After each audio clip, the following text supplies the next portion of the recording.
Ethan Decker, welcome to the podcast. Great to have you on. Ethan, you're the founder and president of Applied Brand Science.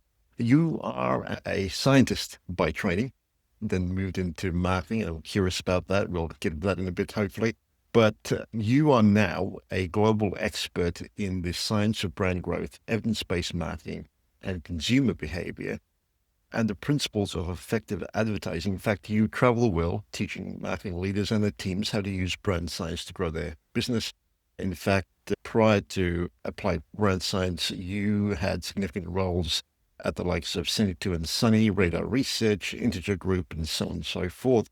I'm curious, why make the change from being a scientist to marketing? Was there a particular event or trigger for that journey?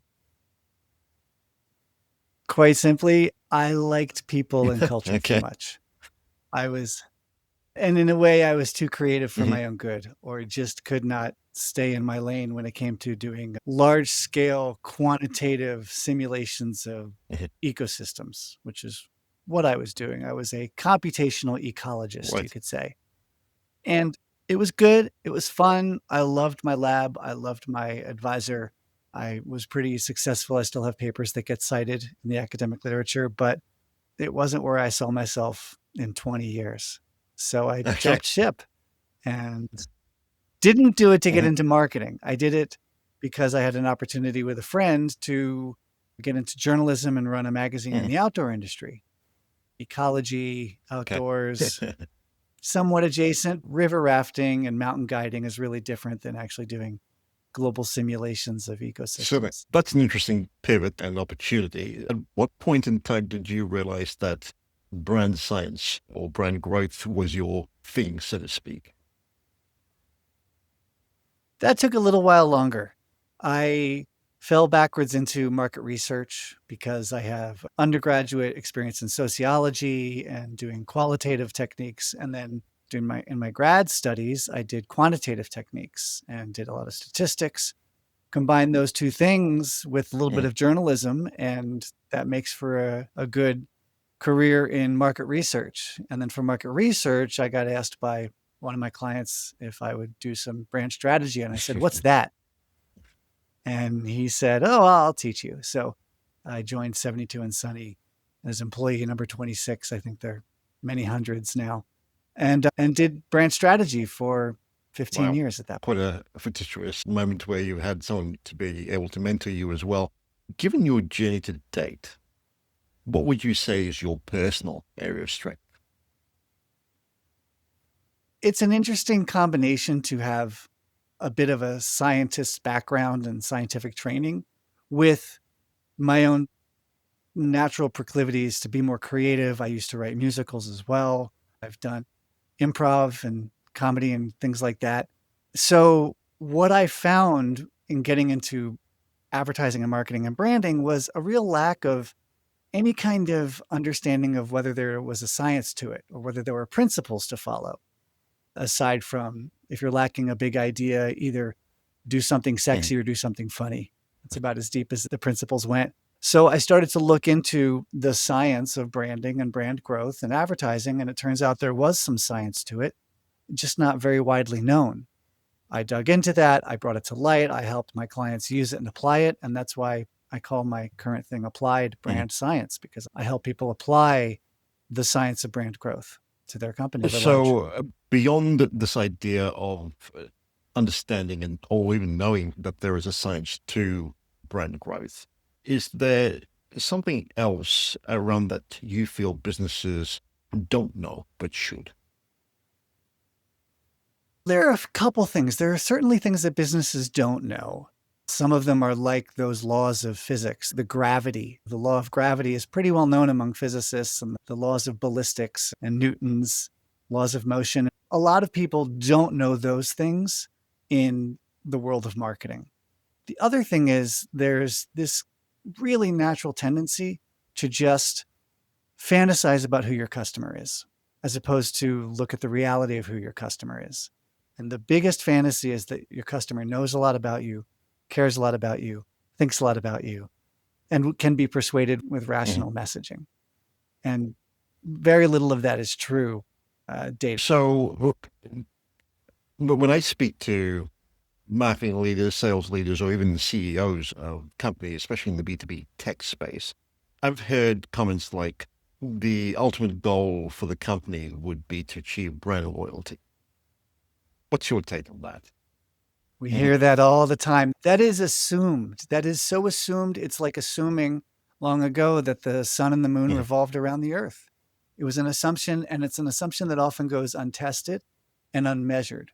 And that's the thing is when you do the science, when you look at the empirical patterns, the evidence, it suggests that those stories of loyalty and love are the exception. Ha, I have a dog. Not to say that those people who love your brand don't matter, but they're the minority. Mhm. They're the exception. For every 500 or 1,000 people I speak to, and I speak at conferences and whatnot, one or two of them love Levi's and always wear Levi's jeans. And then I ask the rest of the crowd, how many different brands of jeans do you own? And invariably, everyone's hands go up because everyone owns at least two or three different Mhm. brands of jeans, and no one else is loyal to just one brand. And then that person or two who love Levi's, I say, okay, we've talked about your jeans. What about your underwear? And of course, underwear jokes aside, it turns out they almost never have Levi's underwear, even though Levi's can Mhm.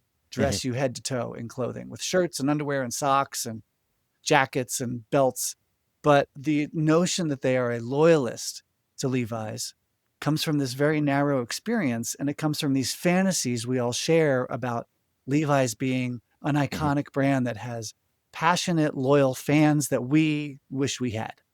And even Levi's, or even Harley, or even Apple don't have the loyalty that we believe. I can almost hear someone saying, Ethan, if brand loyalty is not the ultimate goal, then what should be when it comes to driving revenue growth?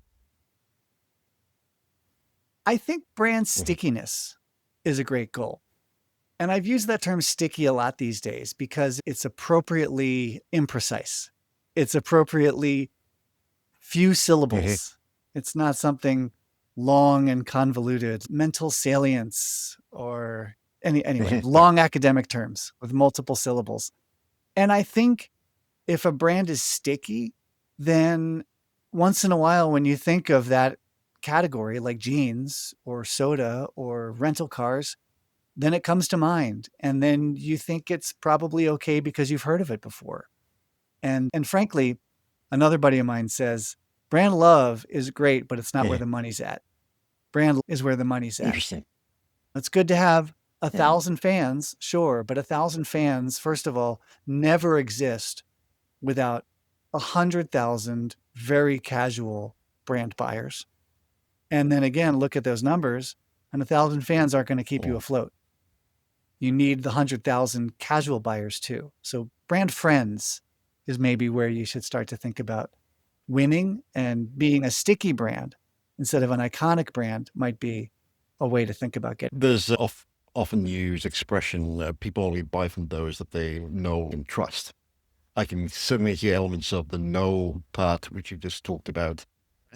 How do we address the and trust components? Because on the face of it, I would assume that they are critical as well in terms of getting a person to go, yeah, I'm willing to open up my wallet and invest in this solution. Yeah, the liking part is related to the knowing part in that if you can do anything to Mhm. publicize your brand in a way that just makes people think or feel fondly of them, you're winning. You don't have to be great and you don't have to be revered and loved. You've probably heard of the Aflac Mhm. duck. Aflac. No one would say they love the duck. You get a little chuckle or you think fondly of it. Brand mascots are great for this. The Mhm. Michelin Man is a mascot that just makes you think a little fondly of Michelin. And so you like it. And because we think so little and because our brains are so leaky, there's another very Mhm. technical term for you. You have one thought about a brand in that you like it, or there's a celebrity that you like that's related to it, or or a connection you have because you experienced it on vacation. That will leak into other ways you think about that brand. You might think it's higher quality, or you might think it's a better experience, or you might think it's higher status. And so just doing anything to help people like your brand a little bit will mean that when it's time to choose, you might come to mind a little easier. And then also you might get, yeah, it's a little bit about the liking part. And it's not so hard. And it's not always about being incredibly relevant. You can be relevant as hell and boring as hell or disliked as hell. But if you're relevant enough and you're liked, woof. Is there a B2B brand that comes to mind that has managed to really double down on the trust part of things in more recent? There are a couple examples. Yeah. One that's a little older, about 10 years ago, Volvo, which makes a lot of semi trucks or lorries. Volvo wanted to get more B2B buyers for their semi trucks. And some of those are independent drivers who buy their own vehicle, and some of them are corporate buyers who buy trucks by the dozen for their fleet. But they did this advertisement, which was a demo. It was a product demo to demonstrate how precisely they could steer backwards. But the demo used Jean-Claude Van Damme, the global mega action star, and it was set at sunrise, and he did a split between two trucks with his feet on one side mirror of each truck. And the trucks went wide, and then you realize they were driving backwards while they went wide. And he was doing this split between two trucks at sunrise with Enya playing in the background, going, "Who can say where the road goes?" And that was just such an entertaining way to do a product demo. And it made people feel so good about Volvo. Sales truly skyrocketed. It was an incredibly successful campaign. And there were some other ads related to it that were other really entertaining ways to demo the quality of the Volvo truck. But it just made people feel good about Volvo and feel proud of buying a Volvo. So that's an old example. And then a new example is Salesforce, which is a SaaS, software as a service to track your sales leads. It's a mega brand, billions and billions of dollars. And it's a dry, faceless, technical category. But they've got this little character named Astro, which is a little person, usually in a squirrel suit, sometimes in an astronaut suit, sometimes in another suit.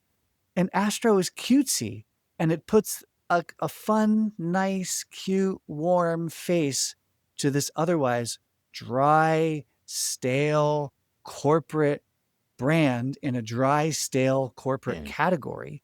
And it's done quite well by them. The global head of brand for Salesforce said, if you had asked me if I should pin my hopes and my career to a small furry animal in B2B, I would have thought you were crazy. But the data suggests it's worked. Brilliant. Yeah. I'm also curious about a couple of other things. You talk about something called the tourist economy model. And I'm curious, could you elaborate on that and tell us how it could apply to B2B tech companies? For the tourist economy model? Yeah. So this gets at that third point. I think you said people know it, like it, and trust it. We talked about knowing, we talked about liking.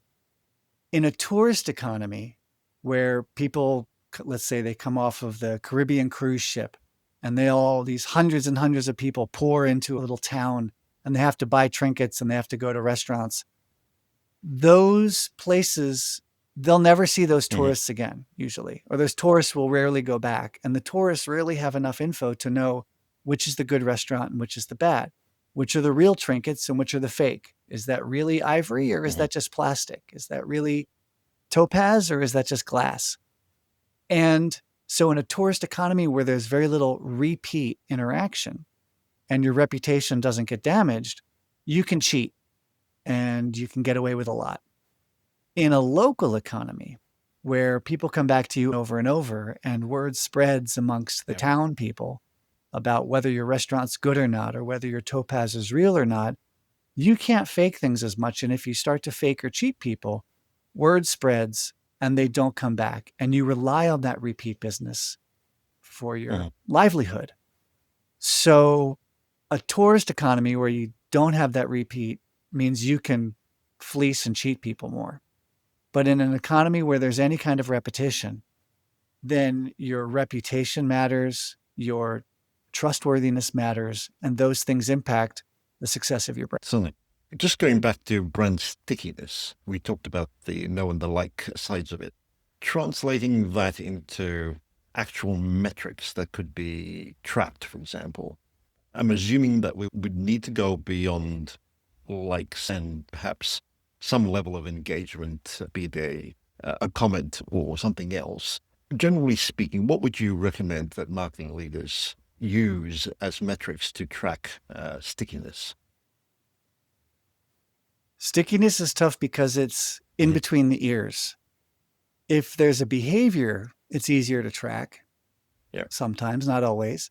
If there's an economic signal, that's easier to track. But if you're trying to track the things between the ears, do people think of you at all or remember you at all? Those are harder to track.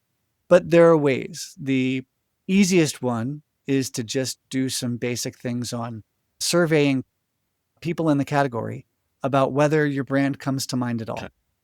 So if you sell email services, you're a B2B provider, you ask some business people, hey, what email providers do you know of? And see what they say. And that's basic awareness.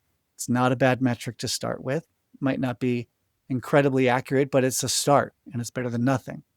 Another level would be to say, what brands come to mind in buying occasions? Some people call these the category entry points. Some people call them occasions. Some people call them buying moments.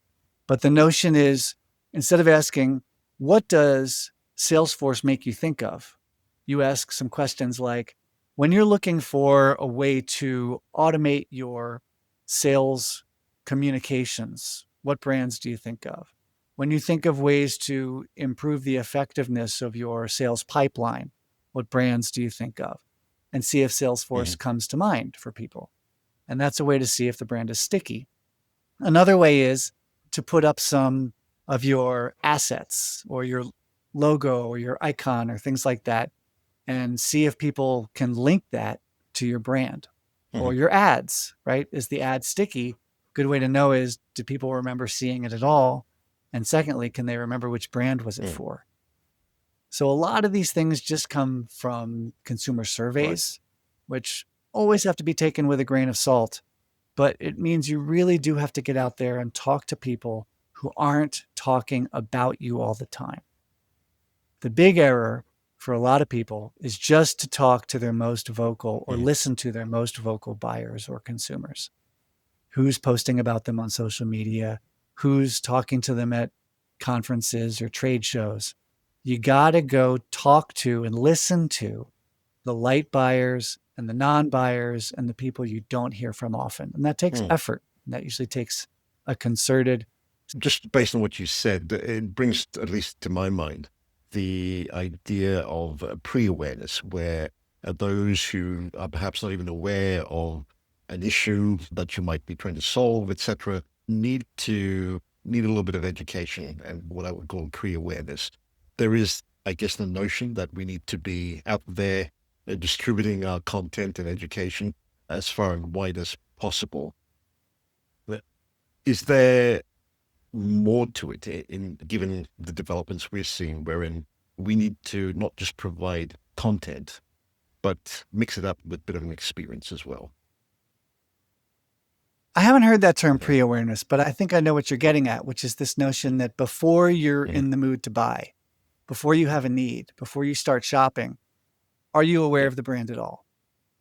And the big brands have the money to do a lot of this. Some people call this top of funnel awareness building or brand building, but it can happen at all scales. I am a very small company. I'm a B2B brand. Applied Brand Science is not huge, and I would reckon very few people know of it. But I post a fair bit of content. I engage in conversations. I write articles. I appear on on podcasts and shows. And that gets people thinking about applied brand science a little bit before they might be in the market to get some brand training or to get help filling or building their brand. So I try and let people know of applied brand science before they need applied brand science, so that when it's time to shop for that category, they might think of me at all. And so I do that by trying to be sticky. I do a lot of orange. Yeah. I'm wearing orange right now for those listening. If you look for applied brand science and do an image search, it's a sea of orange charts and graphs and tables and ads. My logo is an orange frog with elk antlers. So I do everything I can to be sticky and, as you say, do some pre-awareness, get in people's minds before they need brand building training for their new marketing team that they've just acquired because they have a new CMO role at some company. I think I've heard Yeah. of you mention a particular term, banana curve. So I'm curious, how does the banana curve of buyer distribution manifest itself in a B2B context? So first of all, a lot of people have no clue what a banana curve is. We'll Sure. take a quick second. Everyone knows what the bell curve looks like, and everyone knows what the bell curve is. It's the normal distribution. Human height is distributed as a bell curve, right? Most people are average height, and some are really tall and play basketball or volleyball, and some are really short and are jockeys, gymnasts. Yeah. Gymnasts tend to be quite short. The banana curve is where you've got a slope like a banana, and it starts really high on one end and it tails off. Some call this a long tail distribution as well. It's a little bit like a hockey stick curve, but backwards.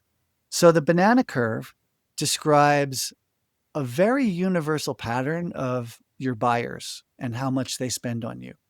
You don't have an equal number of light, medium, and heavy buyers unless you categorize them so that they're equal numbers.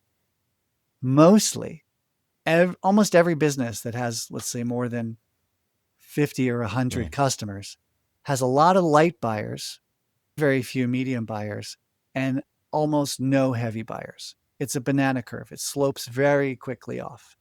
So if you're Coca-Cola, no, you asked about B2B. So in B2B, let's say, again, you're an email SaaS provider and you provide corporate emails for people. You will have a lot of small customers who use you a little bit or have small email lists or used you and then canceled after 6 months to a year. You'll have many fewer who are medium users, and then you will have very few who are incredibly large, heavy users who send millions of emails weekly or daily or whatever the number is. And that curve, you can measure that in terms of frequency of use, or you can measure it in terms of dollars spent or in terms of lifetime value. But it's a very universal banana shape from lots of light users to very few heavy users. And that's where you get the 80-20 rule too. But yeah, it's a universal and it applies to B2B as well. There's a lot to think through there. I'm just trying to think of how you bring the science elements of what you preach to revenue growth. And I'm curious, what scientific evidence would you say contradicts traditional loyalty-focused approaches? There are a couple things. One is the notion that there are brands out there that exist solely by the love of their heavy buyers. There are few to none, or if they do exist, it's because they've got 3 buyers and they're all the government. Almost every other brand has a lot of light buyers. And again, even the ones we think are love marks or iconic brands like Absolute Vodka or Apple, most people that own an Apple own one Apple product. The people that think Apple has incredible loyalty and brand love are the people that own 3 or 4 Apple products, but even they have other brands of headphones, other brands of computer mice, other brands of speakers. Apple sells a lot of products that even they don't buy. So first of all, it defies the belief that there are these mythical brands that exist solely on the love of their heavy buyers and don't have light buyers. The second thing it does is it forces you to give up the fantasy that your goal is only to get light buyers to become medium and medium to become heavy. That you are going to get people that have, let's say, 20 seats on your subscription for email service or CRM or what's another one? Let's say cybersecurity training. That somehow you can get a company that hired you for 20 seats of cybersecurity training to then hire you for 2,000 seats. The company isn't growing that quickly, or the company is stable, or the company is shrinking. There's really nothing you can do as a marketer necessarily to get a company to go from 20 to 2,000 if they literally don't have the employees. Much more valuable would be to get another 20 companies. Some of those will be small, some of those will be large. So the other myth that exists is that your job is to get people to become loyal, to push them to become heavier and heavier users and buyers of your brand. And that's usually pretty hard to do. I think it was Wells Fargo. It's a bank in the United States that claimed they had incredible cross-sell. They could get banking customers to buy 6 or 7 or even 8 products from the bank. Now you got to understand, most banks offer 20 to 30 different products, financial products. Most customers only buy 2 or 3 products from any given bank, and they've got a lot of banks they buy from. Your credit card, for instance, is probably different than your savings account, and that might be different than your investment account, and that might be different than your insurance, even though you could get all those from maybe the same place. Wells Fargo claimed they could do incredible cross-sell and get people to become, quote, more loyal to them. And it turned out they were setting up fraudulent accounts to boost and juice their numbers. And the science, in fact, I think Byron Sharp pointed this out, Byron Sharp from the Ehrenberg Bass Institute. He said just from the laws of brand growth and cross-sell, you could predict that they were cheating, that they were frauds, because they were doing things that defied the laws of brand physics. So when I come across a company that has stacks and stacks of case studies from various clients, one could get the impression that they're a well-known brand, there's a lot of brand loyalty, etc. And perhaps that company is getting really good at putting out their content and building that brand awareness, as we've talked about earlier. I'm curious, how do we find this, the right track, if I can use that term, in terms of ensuring that we're able to grow our brand, but at the same time be able to do with a perspective that is not creating a facade? So what you're saying is in terms of really bringing in customers and really growing the business and not just looking flashy like a big brand? Yeah. You need an integrated sales and marketing organization, because it's one thing to have a great sales team, but no marketing building that pre-awareness, as you would call it, connecting with people before they're in the buying moment. And it's terrible on the reverse to have a great marketing team that goes out and builds a lot of pre-awareness and then people can't buy it, or when they buy it, it's a crappy experience.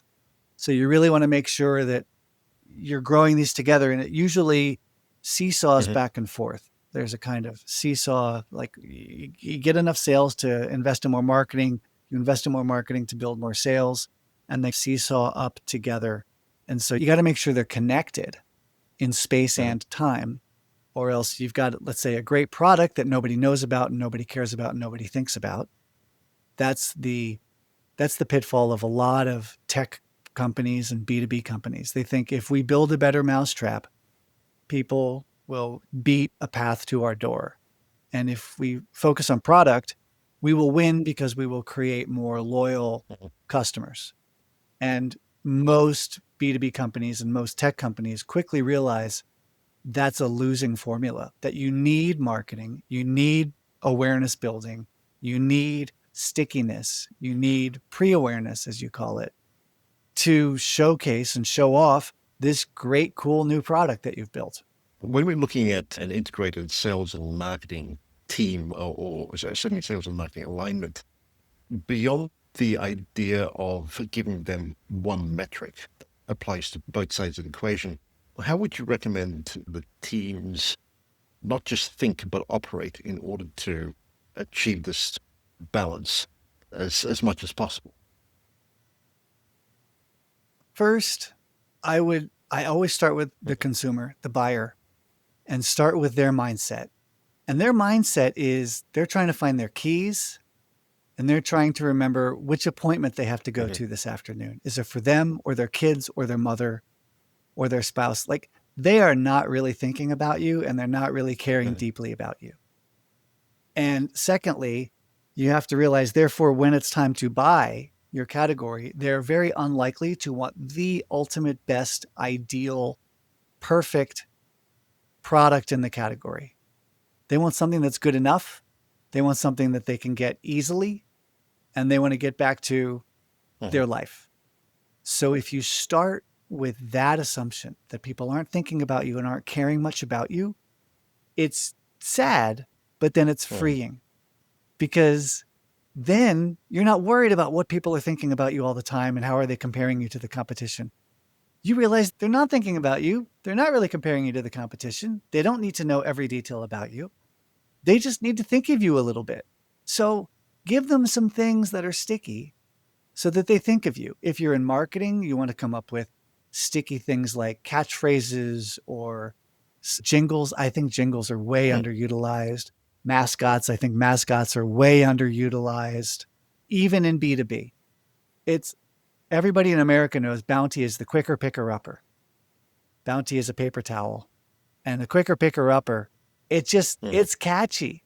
And they've played it on TV and everywhere else for, I don't know, 40 or 50 years. So they're using it consistently so that it does become sticky and sticks in the mind. B2B companies, tech companies, they're terrible at this. All they think about are the techs, the specs, the facts. They want to be precise and they don't think about being sticky. And they don't think about the fact that their buyers, even business people, aren't caring much about them, don't want to know much, and want to do the least possible Mhm. research to choose them. You know, have you heard of the Magic Quadrant? I Yeah. think Gartner has the Magic Quadrant. The Gartner Magic Quadrant is brilliant. It's the 5-star rating version of B2B and tech stuff. And so people look at that and they want stuff in the top right corner because that's the good stuff. And that sounds Mhm. safe. And if it's a brand they know, like MailChimp or Intuit or Salesforce, even better. And if it's a brand that gives them some fuzzy feelings, Salesforce does, even better.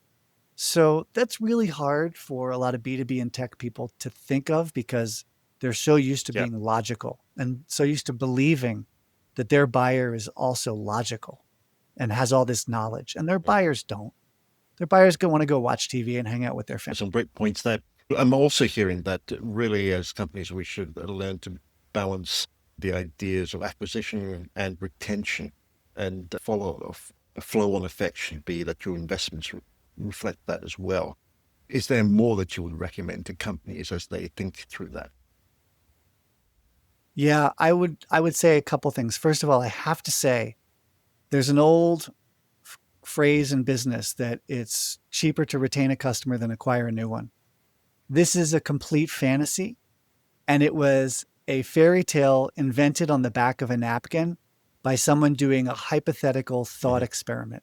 There was zero data involved in this assertion. It was made up, and I think it was printed in some magazine like the Harvard Business Review. And so therefore everyone thought it was real. It's not real. So first of all, you got to throw that out because it's an old fantasy. Secondly, I'd say that the way I like to think about it is because churn is natural, Mhm. turnover is natural, because people can't find their car keys and much less remember your brand. You should think of retention as reacquisition. Even Coca Cola has to do this. Coca Cola does not retain customers. Coca Cola has to reacquire them and win them over every single purchase because not only are they fighting against Pepsi and Dr. Pepper, but they're fighting against upstarts, new brands, and lemonade and iced tea and energy drinks and coffee. So Coca Cola is constantly trying to win you back all the time. So I like to think of it as acquisition and reacquisition because it also helps you avoid the fantasy that you've gotten a customer and they're now Hmm. yours. Which puts things in an interesting light. So would you say that a team is dedicated towards customer retention should really fall under the acquisition bucket? I think that there are things you can do once you have a customer, depending upon the Mm, kind of a business. If you're, like I said, if you're selling soda, you don't really have them. It's hard to retain them. If you've got a subscription software company or a banking product where mm, it's a service, then they really are a yeah, customer of yours. And you can do things to retain them and you can do things to occasionally get them to increase their purchase rate with you. So I think that teams absolutely should think in mhm, those terms. But if you have a customer that used you for a while and then canceled their subscription with you, that you have to yeah, reacquire them. And you might have easier paths to them because they bought you before and now you've got their email or their phone number or you know them personally. But it's still a reacquisition mhm, situation. So again, it's not to say that there's nothing to do when it comes to retaining a customer or increasing the amount of customer buys from you. But those are not the end all be all of success that people claim that they are. You still have to go out and get new customers. You are always going to churn and lose some customers. And there's a huge correlation between the number of customers you have and the levels of repeat purchase and loyalty that they show. Would you so with most businesses, sales teams are tasked with achieving a revenue figure. As part of that, would you say that businesses should learn to draw correlations between the kinds of conversations they're having with clients and the revenue figure? Because if you're doing your distribution, building that brand awareness, there should be fairly relevant conversations happening. And from that, be able to draw revenue figures as opposed to just wrapping salespeople's over the knuckles saying you haven't achieved your quota for the month. Yeah. Yeah. I think it really helps just to know Mhm, the norms. What are the norms for the sales funnel? Do you need to call 1,000 people to get 100 mhm, responses, to get 10 meetings to close one deal? What are the norms? Because that's like knowing what's the average rainfall on mhm, your continent or in your country. Like, if that's the average rainfall in your country, that's just good to know because that's the norm. And then you can compare weird seasons or weird sub parts of your country. So you want to know the norms because that's the physics of how your industry or your organization work. Similarly, you want to know the norms for the relationship between how many buyers you have and how much yeah, they spend on you. As I said, these are extremely correlated. I'm saying 80 to 90 to 95% correlation between your market share, your penetration, and your purchase mm, frequency. These things move in lockstep. So your penetration, the number of buyers you have, moves in lockstep with the frequency or loyalty of those buyers. Big brands have higher frequency. Big brands have more, quote, loyalty. I hate the term, but mhm, we'll use it for now. Coca-Cola has a lot more customers, and those customers buy more frequently on average than a tiny brand like Jones Soda, which you might never have heard of. And it's the same with B2B and it's the same with tech. Really big brands like Intuit or Salesforce not only have a lot more mhm, customers than you, those customers stick around more, they buy more on average, they churn a little bit less. They're correlated. It's the norms of the category. And then you want to compare yourself to the norms, not to the actual absolute values. You want to control for your weight hmm. class, like in wrestling or boxing. Uh, If I'm Yeah. hearing you correctly, you're really advocating that we be very conscious of some of the myths that we have come to believe. Example being this idea that it costs less to retain customers as opposed to acquisition.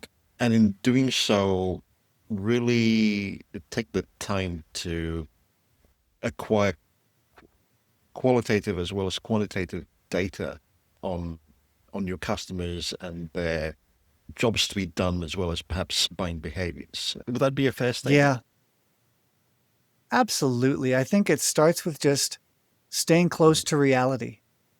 And being in touch with reality and knowing Mhm. what reality is. And I've talked to a lot of people who say, oh, people love Yeah. my brand.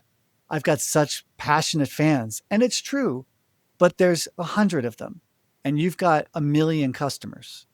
So stay close to the actual data and you'll see you probably have a banana curve, Mhm. right? Stay close to the actual data, the reality, and you'll see that your penetration rate, the number of customers you have, is very correlated with your purchase frequency or Mhm. loyalty number. And that big brands have big bananas, so to speak, that are higher up, and small brands have small bananas, but it's still the Mhm. same curve. So look at the actual data.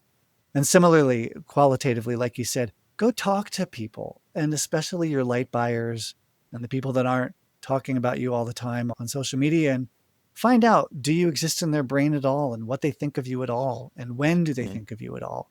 And it's sobering and it's humbling, but it's also so Mhm. useful because then you're in touch with reality, and that gives you a much greater chance to come up with ideas and strategies and interventions to actually make things. What would you say to a marketing lead who completely identifies with what we've been discussing so far, but goes, that's great. I've been trying to communicate that with senior leadership, but they're just not giving me the budget to do so because they believe that they're already on the right track. And so we just need to keep charging down that path. Yeah. One way is call me, bring me in, and I can talk some sense into people. I do actually feel like I've gotten some really interesting techniques to help those kinds of people, those marketing leaders, to understand brand building a little better, to understand the consumer mindset a little better, to understand top of funnel. And I've got techniques and tricks that do that.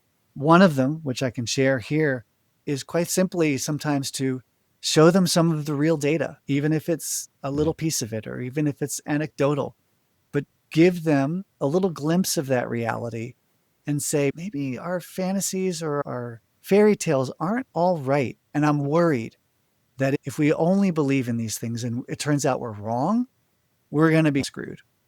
So can you invest a little bit for us to go check? So that's one trick you can use. When it comes to marketing, obviously AI and sales, AI is certainly playing a significant role in the scheme of things and it's fast developing. How do you see AI being used in a way that helps remove biases in our thinking and some of the data that we acquire, choosing to Oh acquire man. in order to surface truth as opposed to opinions and assumptions? Oh, that's tough. That's so tough because AI is Yeah. trained on us, right? Vinay, AI is built by us, it's trained on us, and it's designed by us. And it seems that over and over, whatever biases Mhm. we have, we build into the AI. And then when we train AI on human built data, it learns the same biases that we have. So that's very hard. There are some hilarious and sad stories of AI learning all the biases that we have without us teaching them Mhm. explicitly. One example was, I think it was Google, don't not sure exactly, but a large tech firm who wanted to hire great engineers, computer engineers. And so they said, who are our top performers? Great, let's model that and let's plug that into the AI so then we can look at applicants and filter them through this AI that learned what makes our top performers. Well, one of the things they found was the AI had a rule, which was if any women's sports or women's sororities or women's colleges were mentioned, they were excluded from the applicant pool. And this was because the current staff were Mhm. mostly men, like overwhelmingly men. And so the AI came up with a shortcut, a heuristic, which is, oh, I guess we just want men. So let's not Mhm. even consider women as good computer engineers. So it's really hard. Sometimes what you can do with some AI is you can prompt it and you can say, give me the empirical evidence, give me the objective Mhm. evidence. Don't just copy what most people think. Try and find actual empirical support for some of your and then you can challenge the AI, the tools, have a conversation with whatever AI platform you're having, to keep pushing it to not make things up as much as possible, or not just give you the general belief, but try and get to the empirically Mm. objective truth. It's hard Certainly.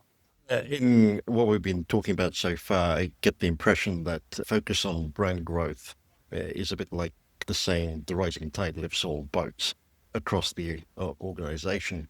And I'm curious, if that is the case, why is it that in most organizations you tend to have a brand manager, but not a chief brand officer who sits at the executive table and is able to speak Yeah. to the brand and how it should be played out across all if brand growth is such a Yeah. critical component, as you say. I think there are a couple of Mhm. ways I look at this. One is that used to be the CMO, the chief Yeah. marketing officer, had that wide perspective and did have the remit to look at the brand holistically, the product, the pricing, the service, the customer service, all of the things that impacted the Mhm. brand image. But that has been cut up and parsed out to a lot of different other people. And so the chief marketing officer often is just the chief Mhm. advertising officer or brand design officer, which isn't a very powerful or Mhm. potent way to think about branding. The second thing is, so I think that's a change in the history of the CMO role and the way that organizations have gotten so big. They now have lots more people. The second thing is, I think it's a misunderstanding of what brand means. And I've come up with, again, a really stupid but simple way to help clarify it. There's your big B brand and your little b brand. And this is like Mhm. the term sticky. I know it's very dumb, but hopefully it helps everyone use it. Big B brand is your reputation. It's the desired Mhm. image you want and the image you actually have. Everything impacts your reputation, right? Your customer service people, your packaging, your Mhm. advertising, of course, can impact it. The product experience, how you show up at trade shows, who you rub elbows with in terms of partnerships and marketing. Everything impacts your big B brand. Like I like to say, doesn't matter how good the food is at the restaurant if the floors are sticky Mhm. and gross. So you got to look at your organization and what are the floors, the metaphorical floors Mhm. of your company? And are they sticky and gross? Then that impacts your big B brand, your reputation. And everybody at the company either erodes or builds Mhm. their brand in that way. And then there's little b brand, and little b brand is your logo, your colors, your icons, your quicker picker Mhm. uppers, right? Your catchphrases. So for me, my little b brand is very orange and white. Those are my colors. I have a couple fonts I use over and over. One's a cursive font and one's a big, bold, boring font. I've got my character, my Mhm. logo, which is this frog with antlers. And that's my little b brand. But my big B brand is my reputation. And every time I show up somewhere, if there's food in my teeth, that impacts my brand. If my clothes are ratty, that impacts my brand.